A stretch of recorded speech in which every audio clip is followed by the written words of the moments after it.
আর একটা মজার ব্যাপার বলি, আমাকে একজন লিখেছেন, দাদা আপনি এই ছেলেদের বিয়ের ব্যাপারে এত কেন উৎসাহ দেখাচ্ছেন, যে ছেলেগুলোর বিয়ে হচ্ছে না। এগুলো একটা তো হচ্ছে যে আমি প্রতিদিন প্রচুর পাই, মানে প্রতিদিনই আমার কাছে কিছু কমেন্ট থাকে, স্যার দেখুন এত কিছু করলাম বিয়ে হচ্ছে না, এই হচ্ছে না। মানে কালকে এরকম একটা কমেন্ট এসছে, কী ব্যাপার, বলে স্যার আমি 32,000 টাকার টিউশনি করি তবু আমি মেয়ে পাচ্ছি না, কারণ লোকজনের ধারণা, মেয়ের বাবার ধারণা আমি বেকার। আর যে ছেলে মেয়েগুলো, মানে যে ছেলেগুলো বলতে চাইছে যে 10 থেকে 15 হাজার টাকার ছোট চাকরি করে, কিন্তু চাকরি করে, সেও মেয়ের বাপের কাছে কি একটা রোজগেরে জামাই, কিন্তু আমি বেকার তো। আর কারণ কি, আমি 32,000 টাকার টিউশনি করি তো আমাকে বেকার বলছে, তাই আমার মেয়ে জুটছে না, বাকিদের মেয়ে জুটে যাচ্ছে। তো বেচারা খুব দুঃখে আছে।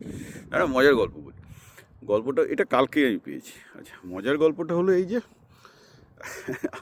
আমার তো বিভিন্ন জায়গায় বিভিন্ন ডিস্ট্রিবিউটার আছে, বিজনেস পার্টনার আছে। তো ক্যারিবিয়ান আইল্যান্ডের একটা কথা বলছি, এটা খুব রিসেন্ট ঘটনা, জাস্ট এই সপ্তাহে ঘটেছে। এই ছেলেটাকে না লাস্ট 1 সপ্তাহ ধরে গাঁতিয়ে গাঁতিয়ে, মানে ওখানে 2টো প্রজেক্ট, কিছুতেই সে সেলস ক্লোজ করতে পারছে না। আমি চিন্তায় আছি, তাকে গাঁতাচ্ছি, মানে প্রতিদিন তাকে আমাকে ফোন করতে হয়, তুই এটা করছিস না, এটা করছিস না, উত্তর দেয় না, এই দেয় না। তারপর হঠাৎ এই শুক্রবার আমাকে লিখেছে, স্যার শনিবারে আমার বিয়ে, এই একটু দিন ছেড়ে দিন। তুই তো আমাকে আগে বলবি রে ভাই, তুই এখন বিয়ের জন্য বিজি আছিস।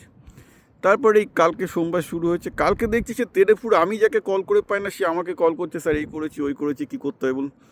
তো ব্যাপারটা হচ্ছে কি, যে এটা ছেলে এবং মেয়ে উভয়ের জন্য সত্যি একটা, যাদের বয়স হয়ে গেছে তাদের যদি ঠিকঠাক সময় বিয়ে না হয়, পার্টনার না পেলে তাদের মনের মধ্যে অনিশ্চয়তা থাকে, সেক্সুয়াল স্যাটিসফ্যাকশান লাইফে না এলে, শরীরে না এলে কাজ করার এনার্জি পায় না। এগুলো সায়েন্টিফিক ফ্যাক্ট, এবং হাটে নাতে এর প্রমাণ আমি নিজে বহুত দেখেছি। এই তো আমার রিসেন্ট প্রমাণ আমি বললাম, জাস্ট এখন আমি এক্সপিরিয়েন্স করছি। ছেলেটা পুরো বদলে গেছে, যে আমাকে যার পেছনে মানে হ্যাট করে চড়াতে হচ্ছিলো, হঠাৎ সেই এখন তেড়ে ফুড়ে কাজ করছে বিয়ের পর।